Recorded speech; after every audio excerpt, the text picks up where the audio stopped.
நல்லது பண்றதுக்கு அரசியலுக்கு வாங்கடா, கொள்ளை அடிக்கிறது கொலை பண்றதுக்கு மாடா அரசியலுக்கு.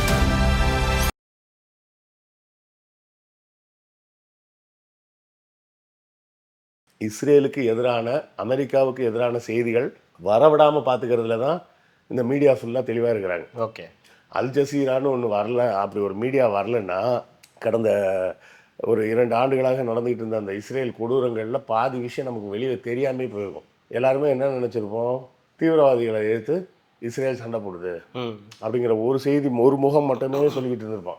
எக்ஸிஸ்டென்ஷியல் த்ரெட் அப்படின்றோம். நாங்கள் இருக்கிற எங்களோட இருப்பே கேள்விக்குறியாக இருக்குது ஈரானால். அப்போ நீ எவ்வளோ பயந்தாங்கோலின்னு பார்க்க வேணாமா? இது இவன் பயந்தாங்கோலின்னு அர்த்தமா, ஈரான் டெரரிஸ்ட்னு அர்த்தமா? ஒரு அவுட்ஃபிட்டை நீங்கள் டெரரிஸ்ட்னு சொல்லலாம், ஒரு நாட்டையே எப்படி டெரரிஸ்ட்னு சொல்லுவீங்க? பாகிஸ்தான் தீவிரவாதிகள்னு நான் சொல்லலாம், அது சரியான வார்த்தை. பாகிஸ்தான் நாடே தீவிரவாத நாடுன்னு எப்படி சொல்ல முடியும்? ஈராக் சதாம் ஹுசேன் இதில் நல்ல டாப்பில் இருந்தாங்க.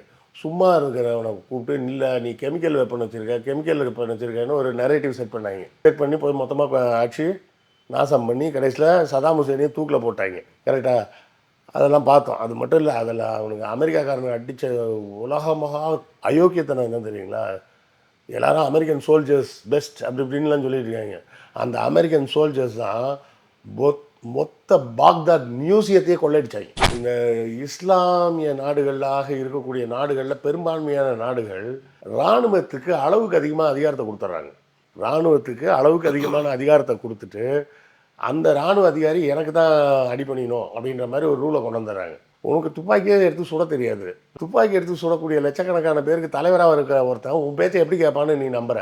அதனால தான் நீங்கள் பாருங்கள், பாகிஸ்தான்லேயும் சரி பங்களாதேஷ்லேயும் சரி எல்லா இடத்துலையும் அந்த அதிபர்கள் திடீர்னு அப்படியே தூக்கி போட்டுருவாங்க. ட்ரம்ப்புக்கு வந்து டெமோக்ரஸி மேலே அவ்வளோ பெரிய இதெல்லாம் கிடையாது. இந்த டெமோக்ரஸின்ற போர்வையை பொருத்தி கொண்டு அந்த மார்க்கெட்டை ஓப்பன் பண்ணணும். ஈரான் வந்து பெரிய ஆயில் சப்ளை, அந்த மார்க்கெட் வந்து ஈரான்கிட்ட மட்டுமே ஏன் இருக்குது. விட்டால் நம்ம அமெரிக்கன் கம்பெனிஸ் ஒரு 4 பேரை கூப்பிட்டு போய் அங்கே ஒரு கடையை போட சொல்லிட்டு வந்துடலாம் அப்படிங்கிறதுக்கு மறைமுகமாக அங்கே டெமோக்ரஸி இல்லை, தியோக்ரஸி, மதம் சார்ந்த தலைவர் தான் தலைவராக இருக்கார்.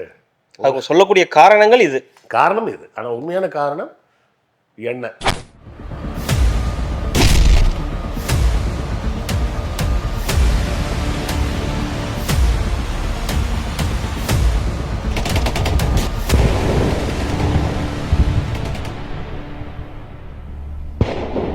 ரெட்ரோலுக்ஸ் நெஞ்சங்களுக்கு வணக்கம். நான் கார்த்திக். இன்றைய வார அப்டேட்ஸ் நிகழ்ச்சியில் நம்முடைய இணைந்திருப்பவர் வரலாற்று பகுப்பாய்வாளர் திரு கிருஷ்ணவேல் டிஎஸ் அவர்கள். வணக்கம் சார். வணக்கம் கார்த்திக். இந்த நிகழ்ச்சிக்கு போகிறதுக்கு முன்னாடி ரெட்ரோலுக்ஸ் சேனலை சப்ஸ்கிரைப் பண்ணாதவங்க சப்ஸ்கிரைப் பண்ணிவிட்டு தொடர்ந்து வந்து பாருங்கள்.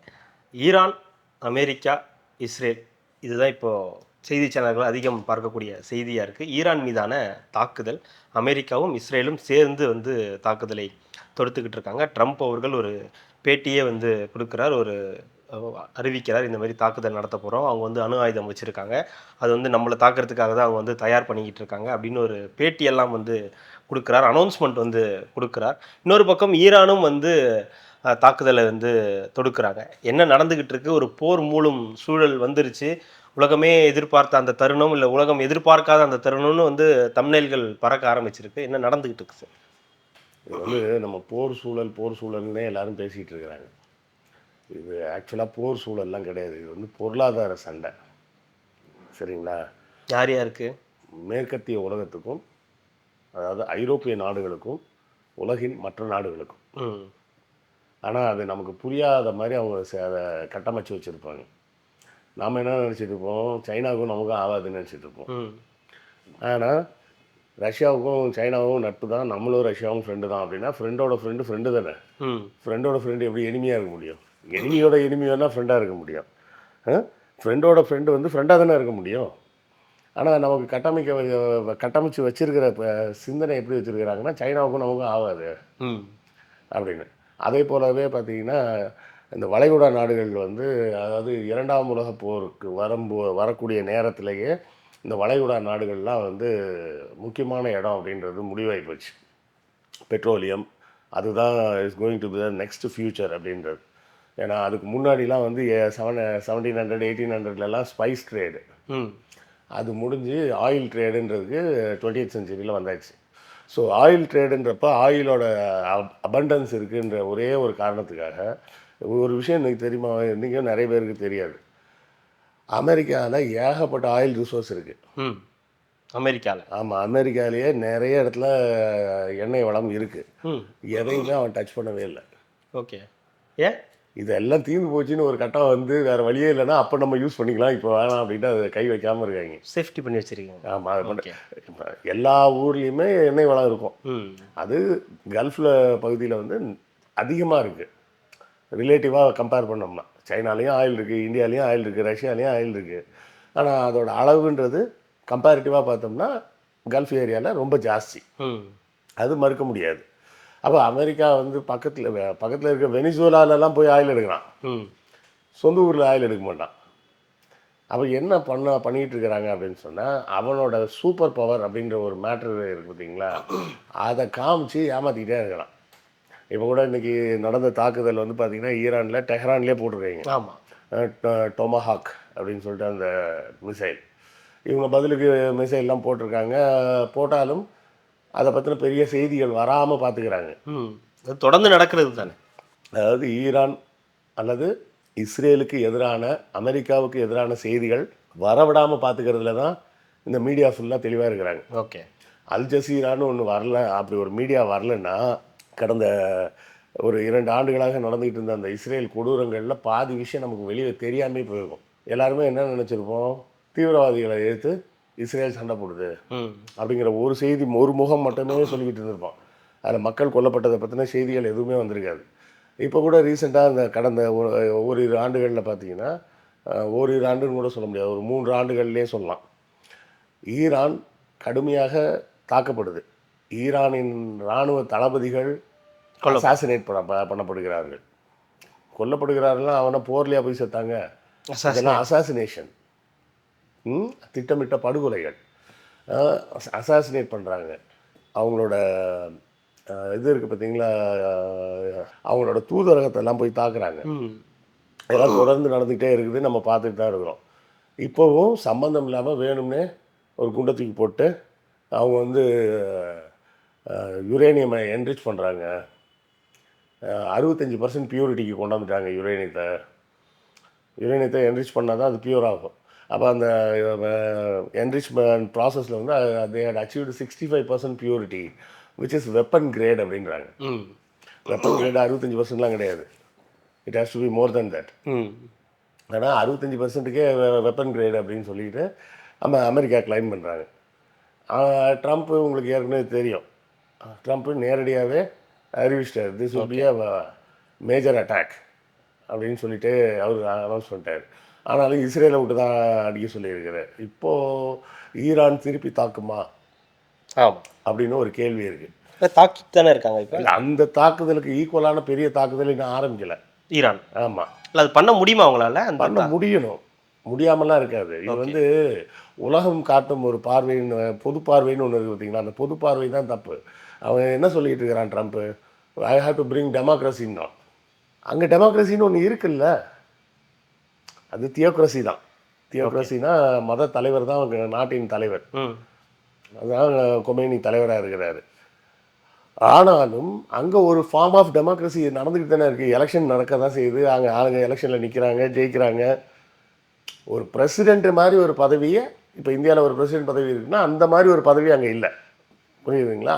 அதுக்கு பதிலாக அவர் கொமேனி பர்மனெண்ட்டாக இருக்கிறார். ஓகே. இவங்க என்ன சொல்கிறாங்க, அதெல்லாம் முடியாது அப்படின்றாங்க. ஏன் இதை போய் அதெல்லாம் முடியாதுன்னு புட்டின்கிட்ட சொல்ல வேண்டியதுன்னு, இல்லை சைனாவில் போய் சொல்ல வேண்டியதுன்னு. சைனாவில் ரஷ்யாலெல்லாம் எலெக்ஷன் நடக்கும், எங்கே நடக்கும், கம்யூனிஸ்ட் கட்சிக்கு உள்ளே மட்டும்தான் நடக்கும், வேறு எந்த கட்சியுமே இருக்காது. அங்கே ஒரே ஒரு கட்சி தான் இருக்கும். ரஷ்யாவில் இருக்கிற ஒரே ஒரு அரசியல் கட்சி கம்யூனிஸ்ட் கட்சி, சைனாவில் இருக்கிற அரசியல் கட்சி ஒரே கட்சி கம்யூனிஸ்ட் கட்சி. அந்த கட்சிக்குள்ளே போட்டி போடுவாங்க யார் அடுத்த பிரசிடென்ட்டுன்னு. அப்படி தான் வேலை நடக்குமே தவிர அங்கெல்லாம் போய் டெமோக்ரஸியை பற்றி இவங்க கிளாஸ் எடுக்க வேண்டியது தானே. அங்கே போய் கிளாஸ் எடுக்க மாட்டாங்க. எதனாலனா உலகம் பூரா இவங்க பரப்பி வச்சிருக்கிற ஒரு இஸ்லாமோஃபோபியா, இஸ்லாம்னாலே பயம். இதை வந்து சர்வசாதாரணமாக நான் பார்க்குறேன். அதுவும் இப்போ உள்ள இந்த கடந்த 10 ஆண்டுகளில் அந்த மாற்றத்தை நான் நிறைய இடங்களில் பார்க்குறேன். முன்னாடி இவ்வளோலாம் இருந்ததில்லை. ஓகே. ஒரு முறை நான் வந்து ஒரு கம்பெனியில் வந்து ஒரு கேஸு, ஒரு பத்திரிக்கைக்கும் எங்களுக்கும் கேஸ் நடந்துகிட்டு இருக்கு. எக்மோர் கோர்ட்டுக்கு போயிருக்கோம்.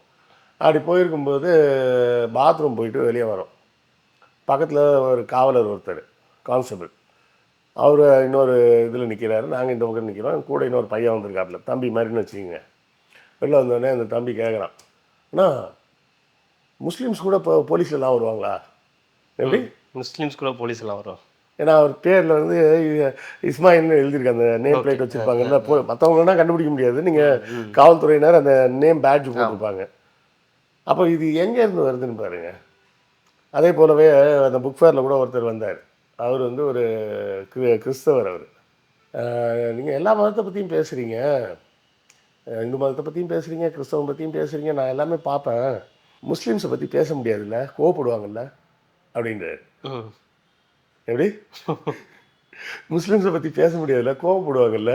அதாவது அவர் வந்து சட்டிலாக கேட்குறாரு, சட்டிலாக சொல்லுறாரு. கமெண்ட்டில் போடுறவன் அனானிமிட்டி காரணமாக அந்த அது என்னெல்லாம் வார்த்தையை ப்ரீஃபிக்ஸ் எல்லாம் போட்டுமோ எல்லாம் போட்டு, உனக்கு தைரியம் இருந்தால் முஸ்லீமை பேசுகிறா, குண்டு வைப்பான்னு பயம் தானே உனக்கு. அப்படி உங்களுக்கு வேணும்னா சொல்லுங்கள், டிஸ்கிரிப்ஷனில் நானே லிங்க் தரேன். ரெட்ரோலுக்ஸில் பேசினதே இருக்குது. அது இந்த எல்லா மதத்தை பற்றியும் பேசியிருக்கோம். எந்த மதத்தை பற்றி தான் நம்ம விட்டு வச்சுருக்கோம்? சமணம் வரைக்கும் போயாச்சு. சமணம் வரைக்கும் போயாச்சு. ஸோ இது வந்து இந்த இஸ்லாமோஃபோபியான்னு ஒன்று இருக்குது பார்த்தீங்களா, அந்த ஃபோபியாவோட மீடியா ஒரு நியூஸை கொடுக்கும்போது, இன்றைக்கி காலையில் கூட என்டிடிவியில் கேட்டுக்கிட்டு இருக்கிற, அப்படி பயாஸ்டாக பேசிகிட்டு இருக்கிறாங்க. நீ என்டிடிவி வந்து மோடிஜி உன்னை விலைக்கு வாங்கிட்டாரு, அதெல்லாம் ஓகே, அட்லீஸ்ட் கொஞ்சமாச்சும் நல்லவன் மாதிரியாவது நடிய, நீ நல்லவன் இல்லை, அட்லீஸ்ட் நல்லவன் மாதிரி நடிக்கவா ட்ரை பண்ண, அது கூட பண்ண மாட்டாங்க. அவ்வளோ பயாஸ்டாக அந்த நியூஸு. ஈரான் நியூக்ளியர் பாம்பு தயாரித்தா அமெரிக்கா பார்த்துட்டு சும்மாவாக இருக்கும். என் வீட்டில் நான் சப்பாத்தி பண்ணுறேன், பூரி பண்ணுறேன், கத்தியை தீட்டி வைக்கிறேன், துப்பாக்கி வாங்கி வைக்கிறேன், அதெல்லாம் என் வீட்டு பிரச்சனை. அது நீ எனக்கு அச்சுறுத்தல் இருக்கிற மாதிரி இருக்கு. நீ வாங்க கேட்கறதுக்கு நீ யாரு? அவன் வாங்குற கத்தியும் கடப்பாரையும் என்ன குத்துறதுக்கு தயார் பண்ற ஒரு இது பொருள் அப்படின்னு சொல்றாங்க. அப்படி இஸ்ரேல்காரன் சொல்றான். அமெரிக்காவும் அதே தானே சொல்றாங்க. இஸ்ரேல் என்ன சொல்றான் தெரியுமா? Iran is a existential thread for Israel அப்படின்றான்.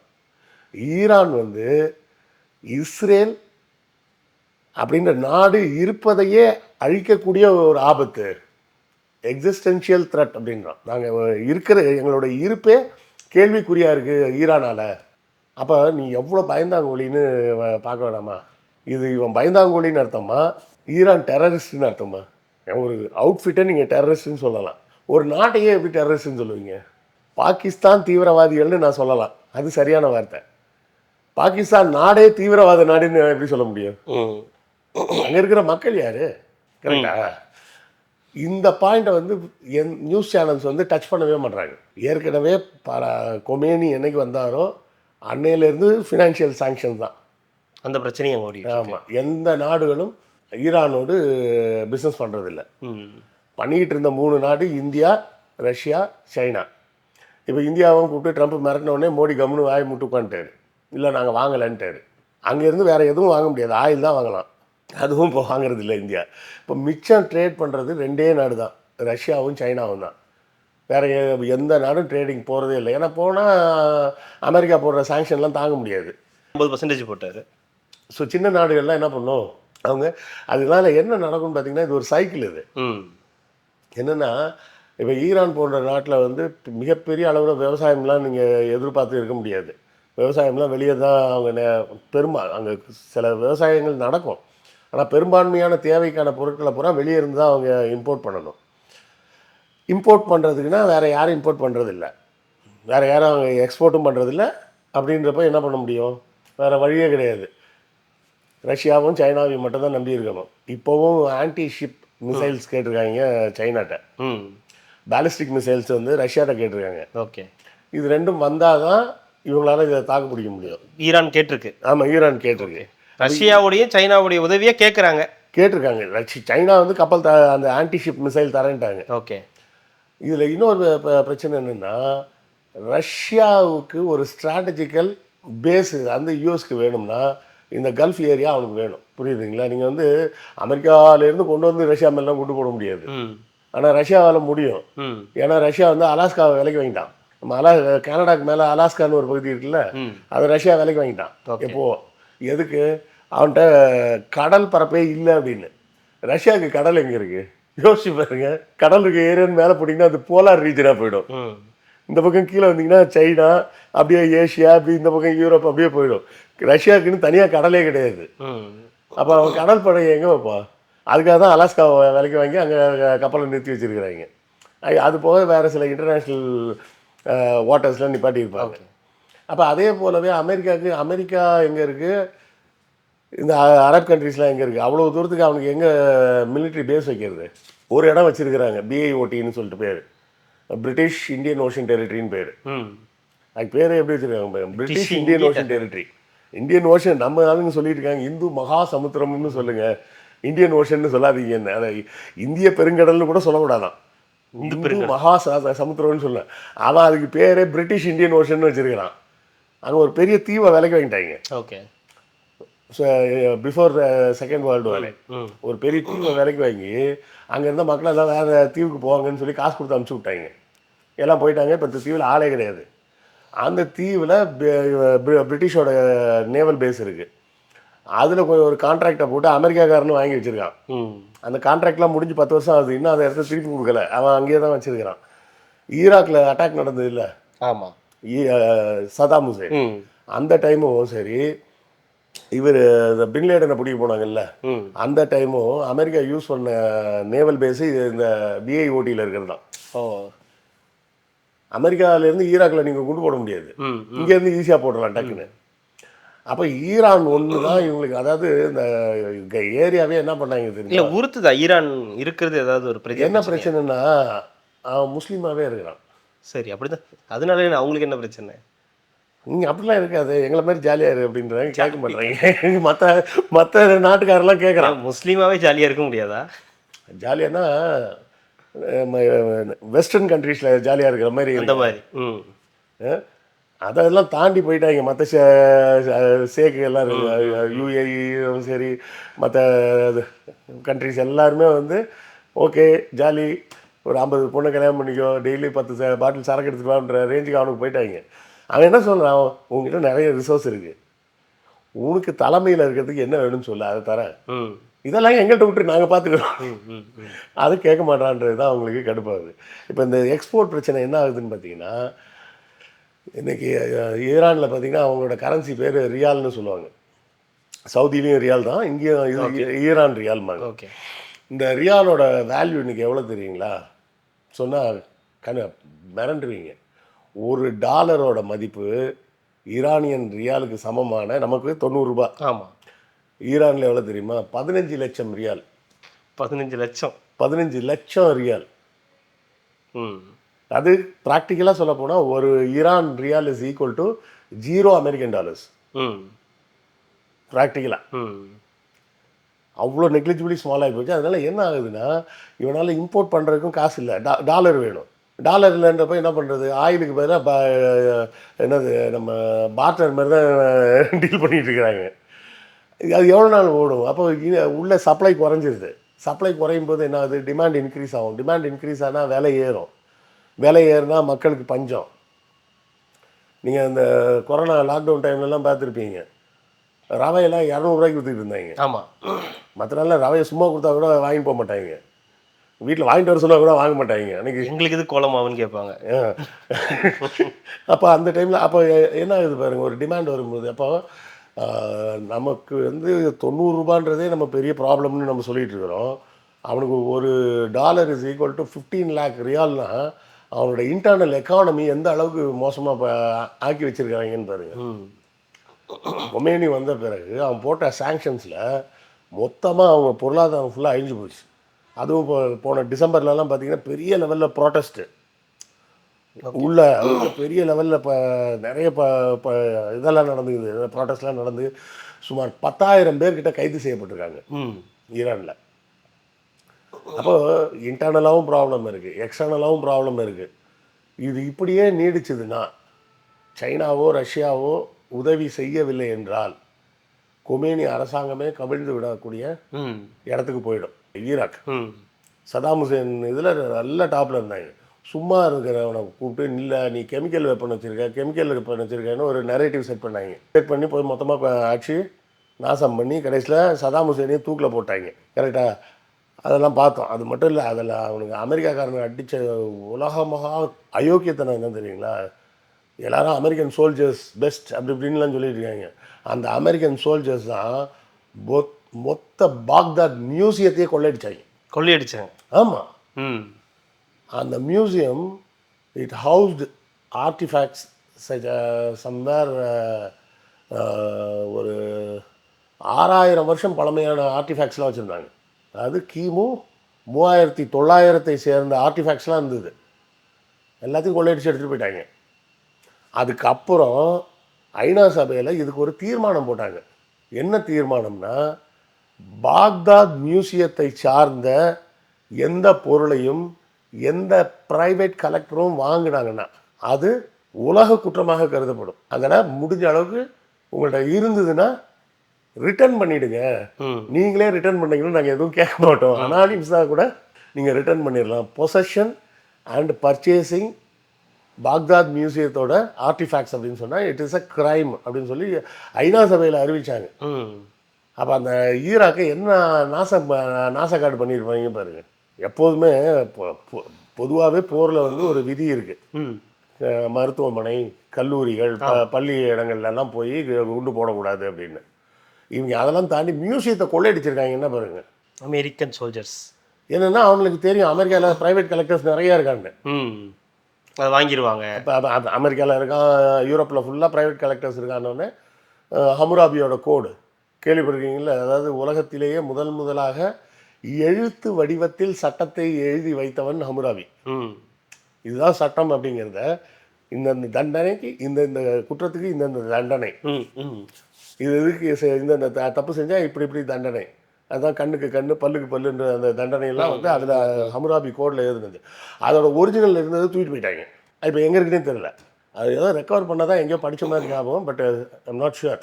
ஸோ ஈராக்கில் நடந்ததை மறுபடியும் ஈரானிலும் அரங்கேற்றுவதற்கு ட்ரம்ப் தயாராகி கொண்டு இருக்கிறார். அதுக்கு அந்த நெருக்கடி நிலை இப்போ உங்களுக்கு ஒரு பெரிய நெருக்கடி நிலையில் இருக்காங்களா, இல்லை மீண்டு வரதுக்கான வாய்ப்பு இருக்கா? மீண்டு வர வாய்ப்பு இருக்குது. ஓகே. ஆனால் அந்த வாய்ப்பு பிரகாசமாக இருக்கா அப்படின்னா ஒரு பெரிய கேள்விக்குறி தான். ஓகே. ஏன்னா இன்டர்னல் ஒருவேளை ஆக்குபைட் பண்ணிட்டா, ஒருவேளை அது அமெரிக்கா ஆக்குபைட் பண்ணிட்டா என்ன நடக்கும்? அடுத்து என்ன நடக்கும்? ரீஷஃபில் பண்ணுவாங்க. ஒரு பொம்மை ஆட்சியை உருவாக்கி ஈரான் அப்படியே இருக்கும். இவங்க நியமிக்கிற ஒரு ஆள் கொமேனியை தூக்கிடுவாங்க. கொமேனி மற்றும் அதுக்கு அப்படி ஒரு சிச்சுவேஷன் வந்தா கொமேனி மற்றும் அதை முக்கிய தலைமையில் இருக்கிற எல்லாரையும் காலி பண்ணுவாங்க. காலி பண்ணிட்டு புதுசாக ஒரு செட்ட ஆளுங்களை கொண்டு வருவாங்க. இது ஒரு பெரிய பிரச்சனை. என்னென்னா, இந்த இஸ்லாமிய நாடுகளாக இருக்கக்கூடிய நாடுகளில் பெரும்பான்மையான நாடுகள் இராணுவத்துக்கு அளவுக்கு அதிகமாக அதிகாரத்தை கொடுத்துட்றாங்க.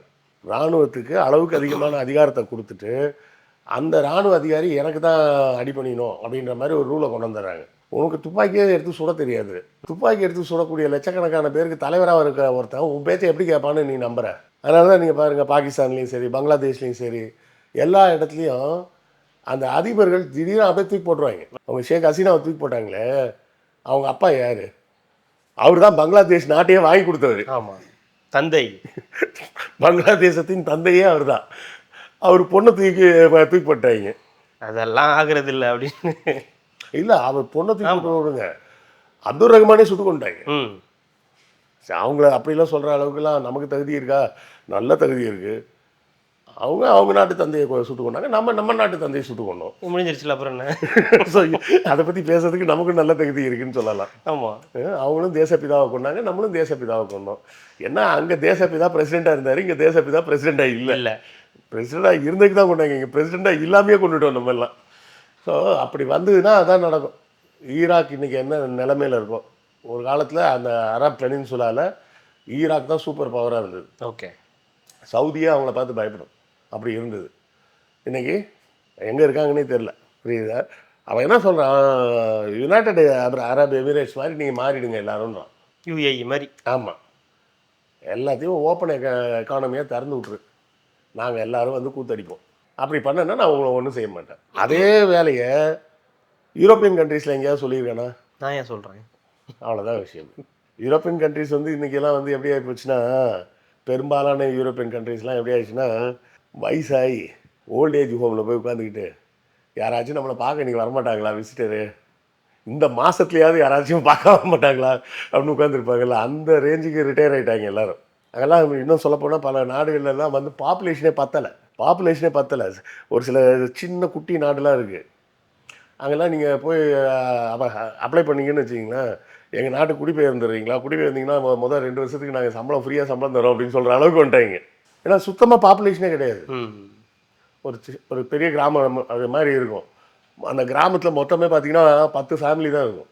அந்த 10 ஃபேமிலிக்கும் சேர்த்து ஒரே ஒரு ஹோட்டலு, ஒரே ஒரு சூப்பர் மார்க்கெட் இருக்கும். இந்த 10 ஃபேமிலிக்காரங்க என்னங்க வருவாங்க இங்கே? அந்த ஹோட்டலையும் சூப்பர் மார்க்கெட் அந்த 10 ஃபேமிலிக்குள்ளே இருக்கிறவங்க தானே வச்சுருப்பாங்க. ஆமாம், அந்த 10 ஃபேமிலியில் ஒருத்தர் சூப்பர் மார்க்கெட், இன்னொருத்தர் ஹோட்டலு, இப்படி தான். ஆனால் அவங்களாம் ரிட்டையர் ஆகி ஓல்டேஜ் ஹோமில் இருக்கிற ரேஞ்சுக்கு போயிட்டாங்க. இங்கே பொட்டென்ஷியல் இருக்குது. அப்போ இதை வந்து எப்படியாவது உடைக்கணும். அப்படிலாம் ஒன்றும் ட்ரம்ப்புக்கு வந்து டெமோக்ரஸி மேலே அவ்வளோ பெரிய இதெல்லாம் கிடையாது. இந்த டெமோக்ரஸின்ற போர்வையை பொருத்தி கொண்டு அந்த மார்க்கெட்டை ஓப்பன் பண்ணணும். ஈரான் வந்து பெரிய ஆயில் சப்ளை, அந்த மார்க்கெட் வந்து ஈரான்கிட்ட மட்டுமே ஏன் இருக்குது. விட்டால் நம்ம அமெரிக்கன் கம்பெனிஸ் ஒரு 4 பேரை கூப்பிட்டு போய் அங்கே ஒரு கடையை போட சொல்லிட்டு வந்துடலாம். அப்படிங்கிறதுக்கு மறைமுகமாக அங்கே டெமோக்ரஸி இல்லை, தியோக்ரஸி, மதம் சார்ந்த தலைவராக இருக்கார். அவங்க சொல்லக்கூடிய காரணங்கள் இது. ஆனால் உண்மையான காரணம் எண்ணெய். அந்த எண்ணெயை எப்படியாவது அதை டெமோக்ரஸி பண்ணணும், அவ்வளோதான் அவனுக்கு. அது அவன் நாடு, அதுக்கு சப்போர்ட்டாக இஸ்ரேல் கூட வந்து இஸ்ரேல் வந்து ஃபோர் ஃப்ரண்ட். நீ போய் அடி நான் பார்த்துக்கிறேன் அப்படிங்கிறது தளபதி மாதிரி. நீ போய் தளபதி மாதிரிலாம் கூட கிடையாது, அடியாள் மாதிரி. சரி வச்சுக்கலாம். அப்படியும் நான் கொஞ்சம் டீசெண்டாக சொன்னேன். இந்த செஸ்ஸில் முன்னாடி போய் நீங்கள் போய் முதல்ல என்னன்னு பாரு அப்படின்ற மாதிரி. அடியாள் மாதிரி, அண்ணன் பின்னாடி வருவ நீ போ அப்படின்னு சொல்லி அனுப்பிச்சு தைரியமாக போடா, அண்ணன் பின்னாடி தான் இருக்கேன் அப்படின்ற மாதிரி. அது மாதிரி போட்டு இஸ்ரேலை ஒரு முகமூடியாக பயன்படுத்தி கொண்டு ஈரானை சோழிய முடிக்கிறதுக்கு ரொம்ப நாளாக பிளான் பண்ணிட்டு இருக்காங்க. இப்போ கொஞ்சம் அதிகமாக நடவடிக்கைகள் கண்டிப்பாக அப்படிங்கிற ஒரு விஷயம் நடந்துகிட்டு இருக்கு. கண்டிப்பாக சார். அடுத்தடுத்த நிகழ்வுகள் என்ன நடக்கின்றது தொடர்ந்து பேசலாம். மிக்க மகிழ்ச்சி. நன்றி. மக்களுக்கு நல்லது பண்றதுக்கு அரசியலுக்கு வாங்கடா, கொள்ளை அடிக்கிறது, கொலை பண்றதுக்கு அரசியலுக்கு